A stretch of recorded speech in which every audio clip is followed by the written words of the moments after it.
반갑습니다.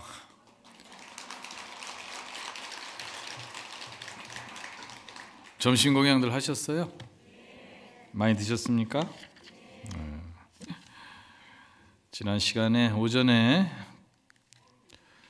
각종 장엄과 또 공양까지 저희가 공부를 했습니다. 그 도솔천궁에 오르는 품, 승도솔천궁품이 아직 끝나지를 않았어요. 도솔천에 대해서 제가 이제 설명을 장황하게 했는데 결국 이제 지족하는 하늘이다. 그리고 미륵보살님, 저희에게 미래 부처님이시죠. 미륵보살님이 대기를 하고 계시다. 그런 하늘이다. 근데 그 미륵이라는 그 어원이요, 참 재밌습니다. 마이뜨레야, 근데 마이뜨레야에서 나왔어요. 마이뜨레야. 영문으로도 그렇게 표기를 하는데 그게 이제 범어입니다. 인도 말로. 그래서 실제로 보면은 힌두의 신이기도 해요. 그리고 자, 미트라라고 또 등장을 해요. 미트라 들어보셨는지 모르겠는데 태양신으로 알려져 있는데요. 조로아스터교의 교주. 는 이제 그 여러 신이 등장을 합니다만은 거기서도 이제 태양신으로서 선신으로 등장을 하고, 그게 이제 기독교를 거쳐가면은 메시아가 됩니다. 메시아.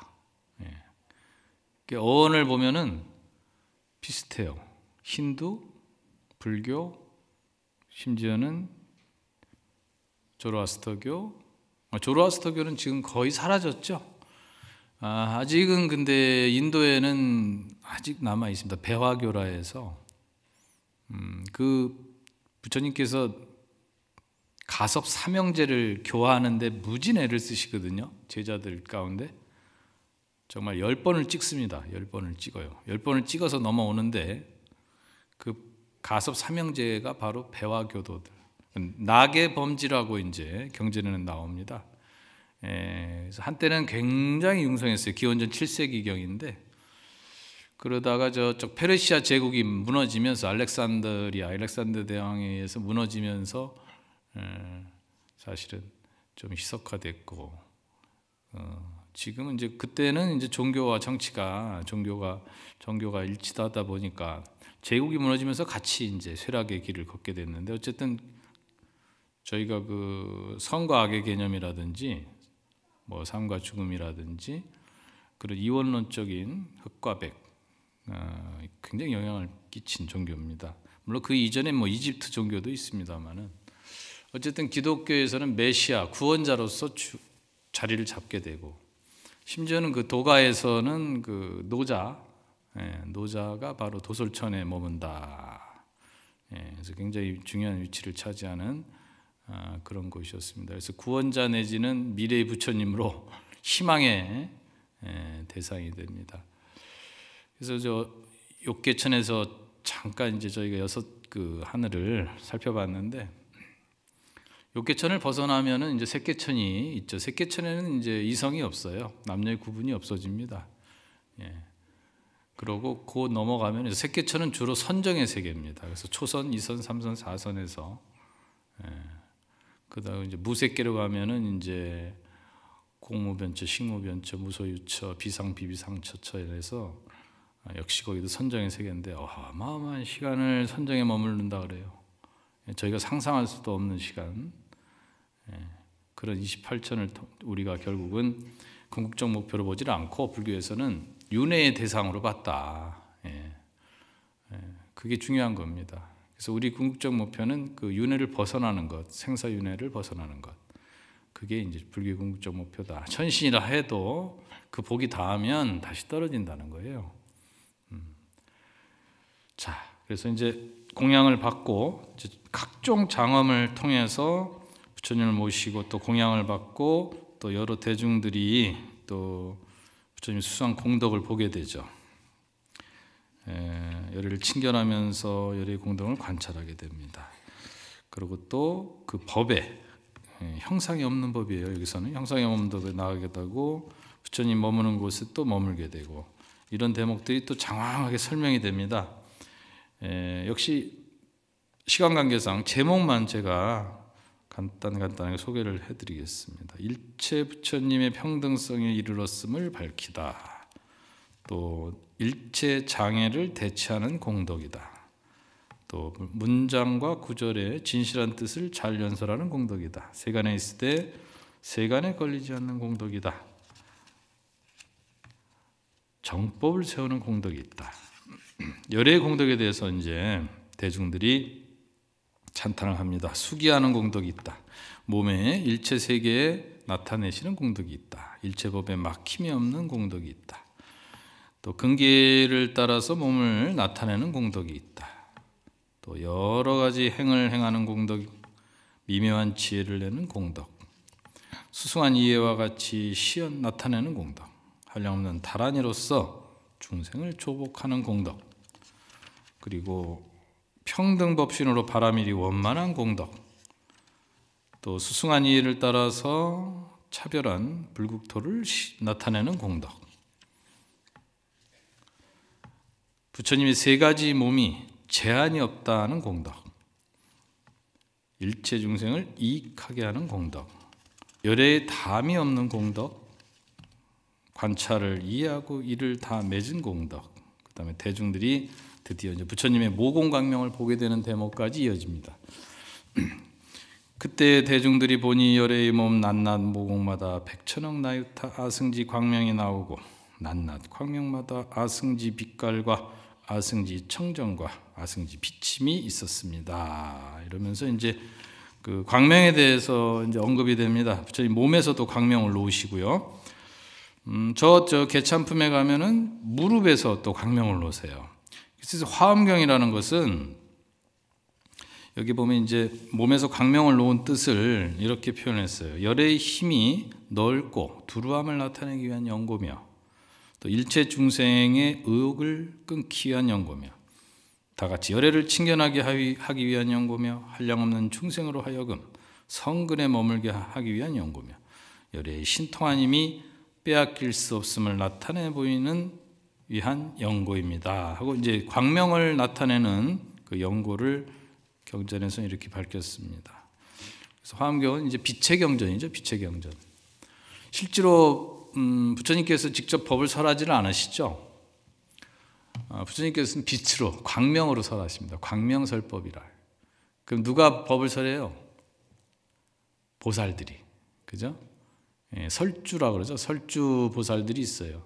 문수, 보현, 공덕님, 금강당 뭐 이런 보살들이 등장을 해서 대신 설하는 거예요. 대신. 부처님 광명으로만 나타나신다. 그래서 이 화자가 대방감으로 화자가 빛화자입니다. 빛화자. 빛의 경전이다. 근데 여러분 빛이 클까요? 어둠이 클까요? 빛이 커요? 확실해요? 요즘 이제 과학적으로 밝힙니다. 이 과학이라는 것은 증명을 해 보이잖아요. 빛은 어둠의 부재다 그래. 어둠에 비하면 빛은 정말 아무것도 아니에요. 이 우주만 놓고 보더라도 물리학자들이 그런 걸 밝힙니다. 여러분 밤하늘에 별을 보시죠? 별이 큽니까? 어둠이 큽니까? 그것만 보더라도 알 수 있지. 별은 수없이 많지만 부피로 보면 어둠에 떠 있는 거 아니에요. 별이래 봐야 전밖에 더 되겠어요. 그래서 이 우주 공간에 어둠이 95%, 빛은 5%밖에 안 된다는 거예요. 그래서 이 빛이 소중한 거예요.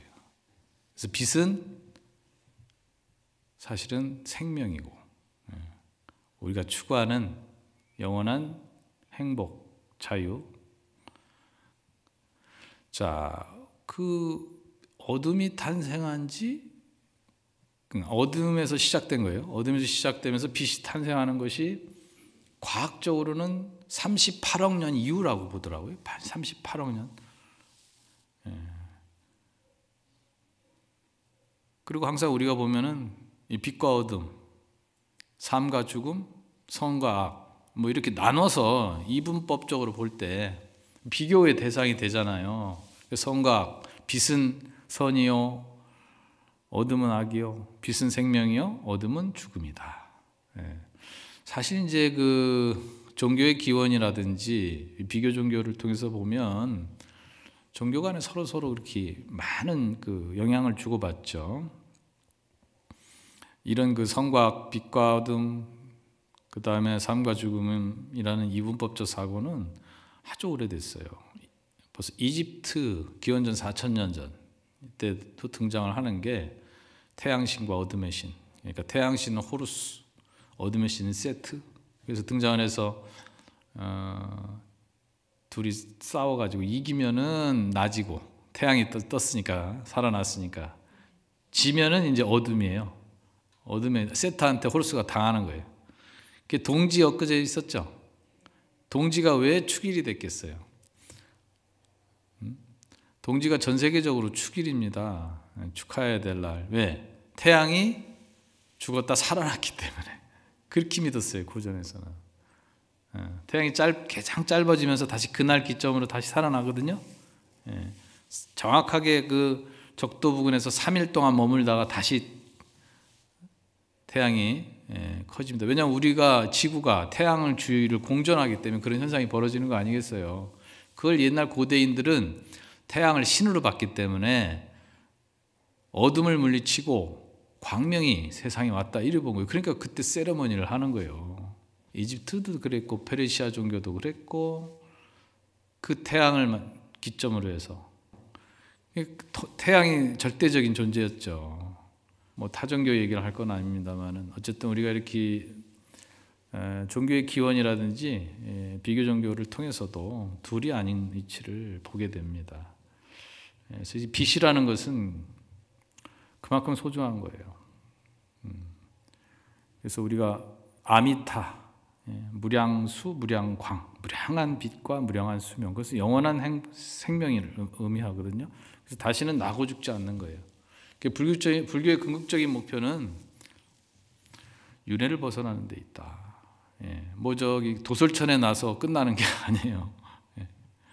비상 비비상천에 가서 선정에 뭐 8만 겁을 머문다나 8만 겁 그런 게 궁극적 목표가 아니라는 거죠. 영원한 것을 추구하는 것이다. 그래서 화엄경은 또 빛의 경전이고 그래서 끊임없이 광명에 대해서 설하고 있습니다. 자, 그래서 이제 열의 수승한 덕을 빛으로 통해서 나타내 보이시고 그리고 이제 드디어 궁전으로 올라가십니다. 근데 이제 올라가시게 되면 보통 이제 청을 하죠. 궁전을 청하는 대목이 나옵니다. 누가? 도솔천왕이. 그때 도솔천왕이 열애를 받들어 모시기 위하여 이와 같은 모든 공양거리를 장엄하게 준비하고 나서 백천억 나였다 승지 도솔천자들과 더불어 부처님을 향하여 합장하고 부처님께 사례어 말하였습니다.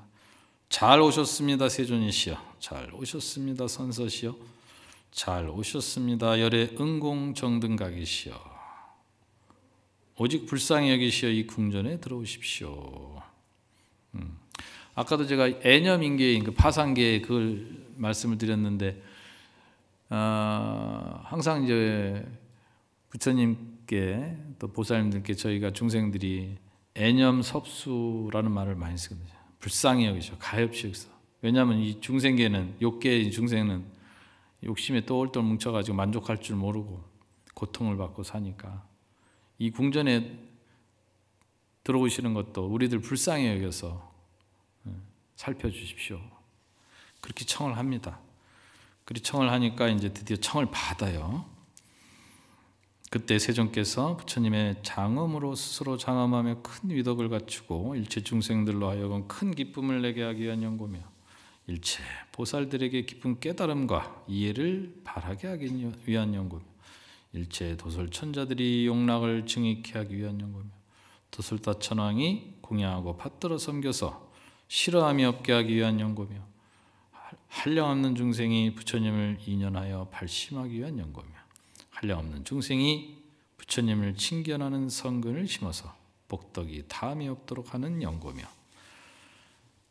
청을 받는 이유를 쭉 설명을 합니다. 항상 능히 청정한 믿음을 일으키는 연고며 부처님을 칭견하고 공양하되 구하는 바가 없는 연고며 가진 바의 뜻과 원을 다 청정히 한 연고며 성근을 부지런히 모아서 게으름이 없는 연고며 큰 서원을 발해서 일체 지혜를 구하는 연고로 도솔천왕의 청을 받아서 일체 보장엄전에 들어가셨습니다.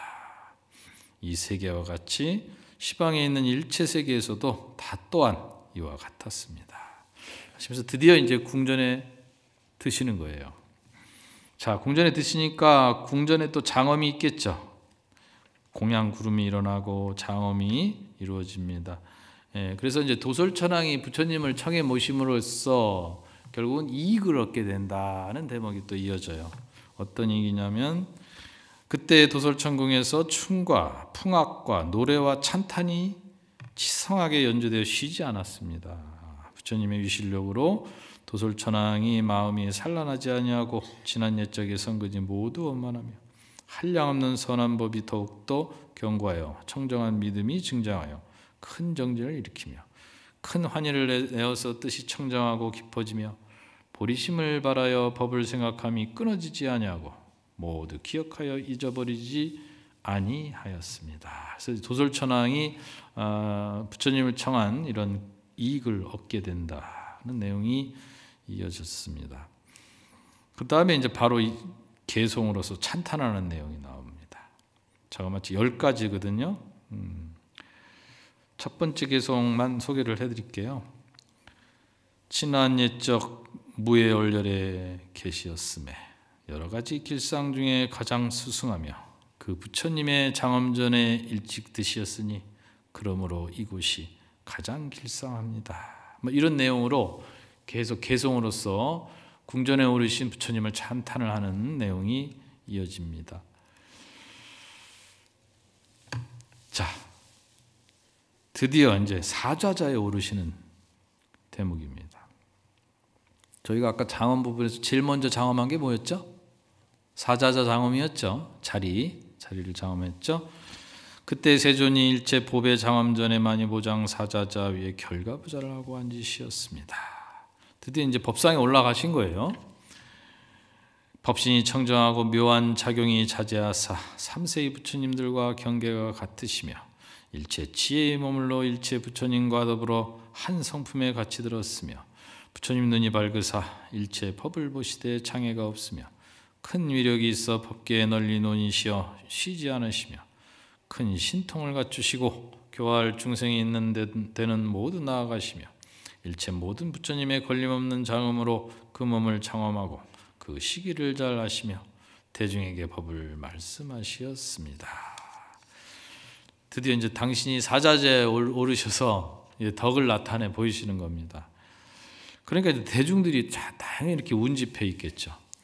가히 말할 수 없이 많은 모든 보살 대중이 각각 다른 지방의 가지가지 국토로부터 함께 와서 모이니 대중들이 모임이 청정하며 법신이 둘이 없으며 의지하는 바가 없어서 능히 차지하여 부처님 몸에 행을 일으켰습니다. 자, 대중이 운접했고 이제 결국은 궁전의 장엄으로서 도솔천궁에 오르는 품이 끝이 납니다. 이 사자자에 앉으시고 나니 그 궁전 가운데서 저절로 한량없고 헤아릴 수 없이 많으며 특수하게 아름다워 모든 다른 하늘의 것보다 훨씬 뛰어난 공양거리가 있었습니다. 소위 꽃다발 의복과 바르는 향과 가르는 향과 가루향과 보배일상과 깃대와 번과 풍악과 노래와 찬탄이었습니다. 이와 같은 등의 일들이 낱낱이 다 헤아릴 수 없었습니다. 넓고 큰 마음으로 공경하고 존중하여 부처님께 공양하니 시방의 일체 도솔타천에서도 또한 이와 같았습니다. 자, 이렇게 해서 이제 그 승도솔천궁품이 마치게 됩니다. 자, 제가 이제 말씀드렸듯이 도솔천에 오르시고 또 이제 시방의 보살님들께 개성으로 찬탄을 받으시는 개찬품 이어지는데 이것은 이제 오해설법의 본론인 십회양품을 위한 서론에 해당이 되는 것이다. 결국 내일 이제 여러분이 십회양품을 듣게 됩니다. 자, 그러면 23권에 해당하는 도솔천국 개참품 보겠습니다. 도솔천국 개참품. 어떤 보살들이 등장을 해서 부처님을 찬탄을 하는가? 자, 일단은 시방의 보살들이 모이다 그랬어요. 시방이면 어디죠? 사방, 사유, 그리고 상하죠. 예, 사방은 동서남북이고, 그 다음에 사유는 예를 들어 동남, 남서, 서북, 북동 뭐 이리 되죠. 그러니까 네 구덩이, 예, 네 방위의 그 사유라고 합니다. 그 방향. 그래서 사방, 팔방, 네, 그러죠. 그래서 8가지에다가 상하, 위아래. 그래서 그걸 시방이라고 해요. 시방이라는 말 많이 쓰죠. 그 화엄경은 이 십은 만수죠. 십의 경전이다라고도 얘기해요. 모든 것이 다 십신, 십주, 십행, 십회양, 십지, 십바라밀, 가장 대표적으로 그 만수에 만수 꽉 찼다는 거예요. 근데 아까도 말씀드렸듯이 숫자 0이 공 이론에서 나왔다 네 그랬죠. 공사상 공이 없었다면은 불가능했어요. 이런 과학적인 또 그 문명의 발달은. 그래서 이 무한한 숫자, 이 공이 자리함으로써 생겼다. 역시 십바라밀, 시방 다 거기에 해당이 됩니다. 십의 경전이다. 그때 부처님이 실력으로 시방에 각각 한 분의 대보살이 낱낱이 1만 부처님 세계의 미진수 같은 보살들과 더불어 1만 부처님 세계의 미진수 같은 국토박 여러 세계로부터 부처님 계신 대로 왔습니다. 자, 누구냐? 그 시방의 보살님들, 그들의 이름은 금강당보살, 경고당보살, 용맹당보살, 광명당보살, 지당보살, 보당보살, 정진당보살, 이구당보살, 성수당보살, 법당보살. 여기 법당보살 계세요? 그 법당 아닙니다. 기대당자죠, 기대당자. 광명당, 금강당. 여러분, 우리 그저 통도사에 오래된 이 당간지주는 어디 있습니까? 예? 대웅전 앞에. 예. 거기도 있고 석당간이죠. 돌로 돼 있죠. 그리고 저기 부도전 앞에서 혹시 보셨어요? 예. 그게 뭐 하는 것이냐면은 깃발 올리는 깃대예요. 여러분 우리가 기치를 세우다 그러잖아요. 상징입니다. 이쪽 심벌. 뭐 군에서도 그렇고 어느 단체든 모임이든 큰 저기 대중이 있는 곳은 깃발이 등장을 하잖아요. 그러니까 이게 그 절을 이렇게 표식하는 하나의 그 심벌인데요. 주로 이제 돌로 많이 했고, 그 다음에 철당간도 있어요. 철, 쇠로 된 것도 있고, 또 목당간, 나무당간은 이제 오래되면 다 상하게서 없어지고, 그래서 꼭대기에 보면은 아주 높습니다. 높은 거 굉장히 높아요. 거기다 용두를 이렇게 달아, 용두. 용의 머리, 용두를 달아서 거기다가 깃발을 올립니다. 그걸 사명기라 그래요, 사명기. 예. 저기 그 동네에 가면은 특히 이제 사람들이 많이 밀집해 있는 데 가면 대나무 많이 서 있죠. 대나무 가끔 하나씩. 대나무 서 있는데 못 보세요? 예. 그것도 일종의 그거예요. 예. 대나무를 꽂아가지고 올리잖아요. 표식하는 거라. 예. 다 그게 일종의 하나의 시그널입니다. 그래서 그 당이에요. 그 당. 근데 남방을 갔더니 남방에도 역시 있어요. 예, 미얀마나 저쪽 태국이나 이런 데 라오스 가도 큰 사찰 앞에 보면 그 깃대 그 당이 있어요. 그리고 용두도 있고. 그래서 이게 남방 북방이 다르지 않구나 하는 걸 느꼈습니다. 예, 그래서 이런 그 당을 세웠다는 보살들은 그건 무슨 의미냐면은 대표되는 보살들. 그러니까 각 방위별로 대표되는 보살. 이제 시방의 보살들은 사엄경에서 등장하고 보통 대부분 다른 경전, 예를 들어 법화경이라든지 이런 뭐 아미타경, 무량수경 이런 데 등장하는 보살들은 오방 보살들이 또 오방 부처님이 등장을 하죠. 오방은 중앙, 동서남북. 예. 그걸 의미합니다. 그래서 방이 그 대방강물 황유에서 방자가 그게 방이 아니겠어요. 시방이 등장을 한다. 그래서 이 보살님들이 하나같이 대단한 보살들인데요. 그 대표로 각 방위에서 오는데 이 보살님들이 떠나온 세계의 이름도 등장을 해요. 예를 들어 그들이 떠나온 세계는 묘보세계와 묘락세계와 묘은세계와 묘금세계와 묘마니세계와 묘금강세계와 묘파드마세계와 묘발라세계와 묘전단세계와 묘양세계. 전부 묘자가 붙어요. 묘할 묘자. 예, 그 세계에서 다 왔다는 겁니다. 그 다음에 그곳에서 섬기는 부처님이 계신데 그 부처님도 소개를 합니다. 각각 부처님 계신 곳에서 범행을 청정하게 닦았으니 이른바 무진당불, 풍당불, 해탈당불, 위당불, 명상당불, 상당불, 최승당불, 자재당불, 범당불, 관찰당불. 여기도 부처님이 당이 등장하죠. 당. 네. 다 당불이에요. 이런 부처님을 묘한 세계에서 시방의 보살들이 다 섬기고 수행을 했다 하고 그래요. 그래서 이제 보살들이 드디어 사자자로 오릅니다. 보살들도 이제 자기 자리를 잡는 거예요. 그 모든 보살들이 부처님 계신 곳에 이르러서는 부처님의 발에 정례하고 부처님의 위실력으로 묘보장 사자자를 변하여 만들었습니다. 그 사자자는 법의 그물로 두루 덮어 주위에 가득하였으며 모든 보살 대중이 개체가 끼운 방해를 따라 사자자의 결과부자하고 앉았습니다. 자, 이 보살들이 사자자에 오르니까 뭐예요? 광명을 놓기 시작해요. 한번 볼까요? 그 몸에서 다 백천억 나유타 승지의 청정한 광명을 놓으니 이 한량없는 광명은 다 보살의 청정한 마음의 보배와 모든 허물이 없는 큰 원력을 일어난 것이며 모든 부처님의 자제하고 청정한 법을 나타내 보이며 보살들이 평등한 원력으로 일체 중생을 널리 구호하니 모든 세간에서 보기를 좋아하는 것이며 보는 이에 헛되지 아니하여 모두 조복을 얻었습니다. 자, 여러분, 저희도 광명이 있을까요? 없을까요? 우리도 광명이 있죠? 그걸 뭐라 그래요? 아우라? 아우라도 되겠다. 인광. 사람도 광명이 있죠? 예. 특히 이제 안광, 눈에서 불 캄캄한 칠흑 같은 어둠에서 보면은 보인대요. 평소에 밝은 데서는 안 보이는데.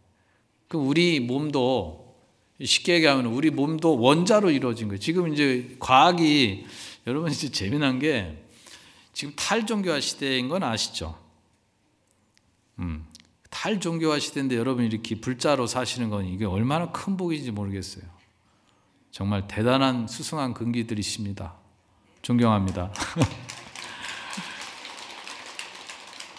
종교가 필요 없는 시대예요. 지금은 그 왜 그렇게 됐느냐 그 원인을 따져보니까 과학 문명의 발달이 첫 번째 원인이에요. 과학 문명의 발달. 그리고 과학이 발달하면서 종교가 필요 없어진 거예요. 왜? 과학은 뭐예요? 입증을 해버리잖아요. 증명을 해요. 근데 거기서 종교를 갖다 들이대니까 안 맞는 게 너무 많은 거예요. 엉터리인 거지. 그러니까 에이 안 믿겠어, 못 믿겠어 이리 된 거예요. 그런데 불교는 제가 보기에 과학이 증명하고 있는 것 같아.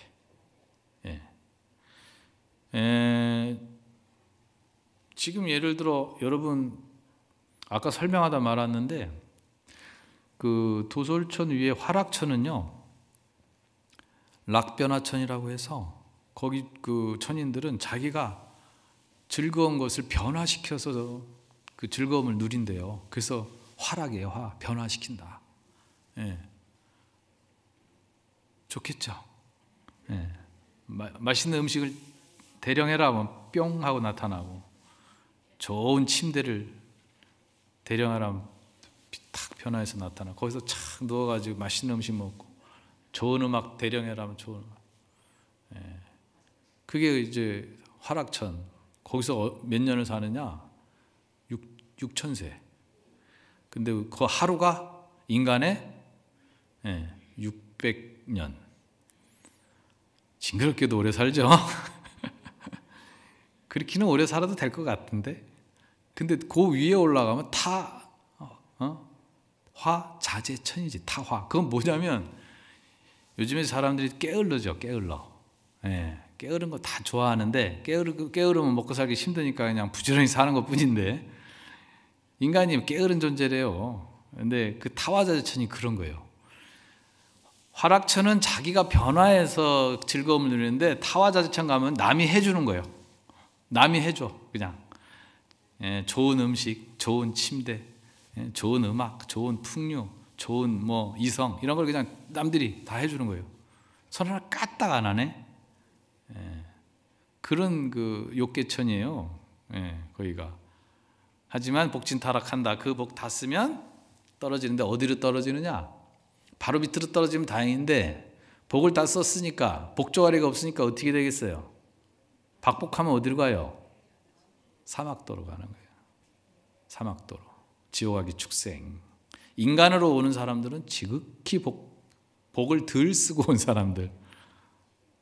천상에 있으면서도 천인으로 있으면서도 복을 다 안 쓰고 그리고 또 기도 열심히 해서 다음 생에 인간으로 태어나 그 욕계천인들이 소원이 발원이 죽을 때 죽음을 아니까 자기가 언제 죽는 걸 안대요.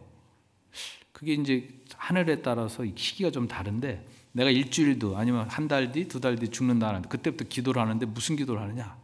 인간으로 태어나게 해달라고 그런대요. 여러분 대박 인생입니다 이번이. 천인들도 부러워하는 인간의 몸을 받으셨잖아요. 이거 제 얘기 아니에요. 이게 다 그 구사론이라든지 기세경 이런 데 보면 다 나옵니다. 저도 그 경전을 보고 굉장히 환히 영향을 했어요.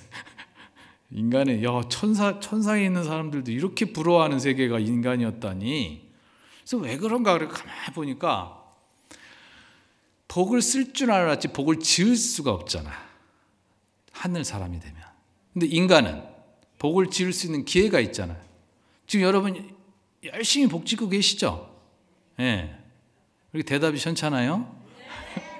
크게 대답해야죠. 열심히 복 지셔야 돼요. 이런 기회가 없대. 근데 복은 안 짓고 엄만 져가지고 어디로 간다고? 밑으로 가는 거예요. 위로 못 가고. 사막도. 거기서 보면 아는 척 하지 마세요. 저도 이 복조가리가 없어서 복을 못 줘서 큰일입니다 지금. 어쨌든 천인조차도 다음 생에는 인간으로 태어나게 해주세요.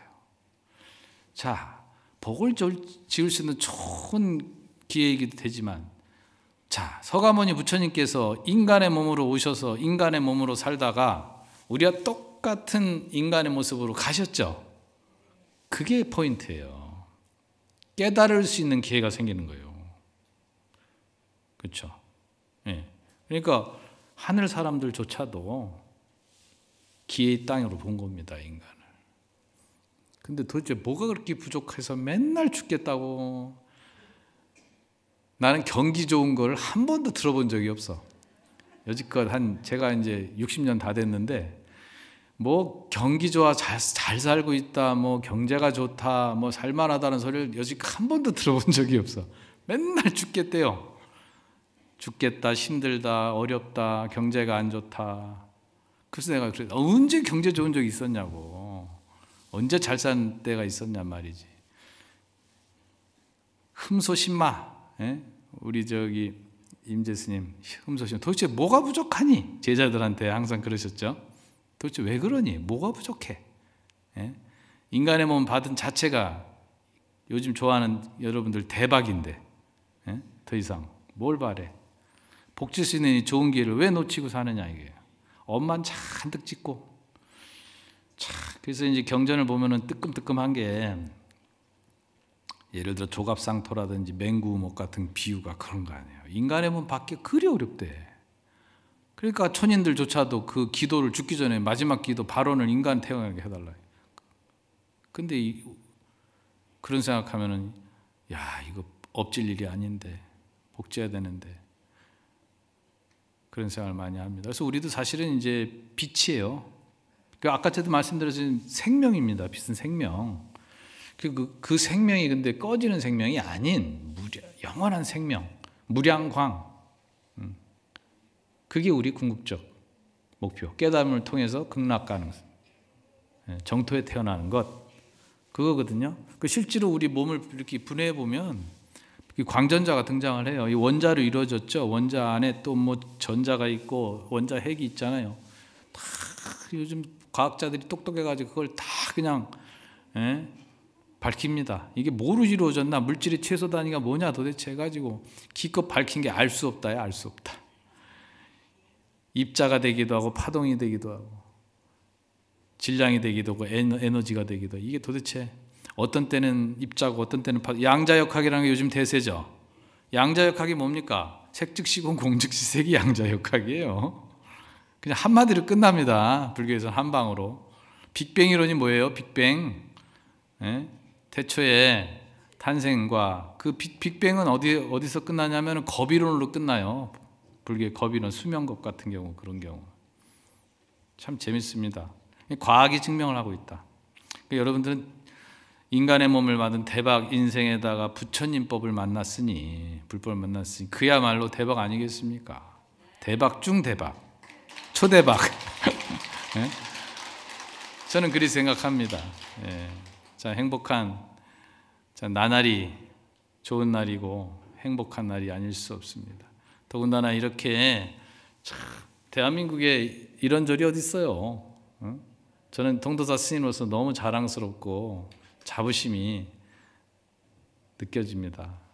특히 화엄살림 때는 저희들도 그동안 떨어진 신심도, 없어진 신심도 다시 생기고 그야말로 환희심에 한 달을 보내게 되는데,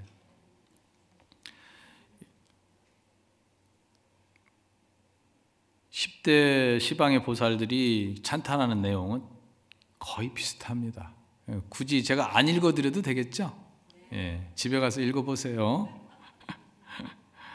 요즘에는 다 이제 공개가 되는 세상이니까, 뭐 책도 있고 유튜브 강의도 있고 뭐 너무 많으니까 한번 읽어보시고, 내일은 이제 십회양, 큰 스님께서 오셔서 십회양품으로 이제 5회 설법을 마치게 됩니다. 저도 여기 이제 부모님을 모셨는데, 이분들이 다 저희한테 얼마나 소중한 존재들이에요. 한때 빛으로 왔다가 살다가 가신 정말 아름다운 인연들인데, 이렇게 한 달 동안 정성을 다해서 예불 공양, 또 기도, 또 제를 베풀죠. 일요일마다, 또 토요일마다. 여러분 토요일 날 또 봐야 되겠네, 한번 또. 그렇죠? 제가 토요일 날 또 한번 와야 되죠. 밤에 만나요. 밤에. 오늘 낮에 보고, 그때 또 우리 법성계돌이 한번 하면서 우리 얼마나 신명나는 또 한 판이 벌어집니까? 장엄연불 하고 또 이렇게 크신 스승들이 오셔서 법문해 주시고 너무너무 감사하고 신심나는 나는 일이 아닐 수가 없습니다. 자관 시간이 벌써 다 됐는데요.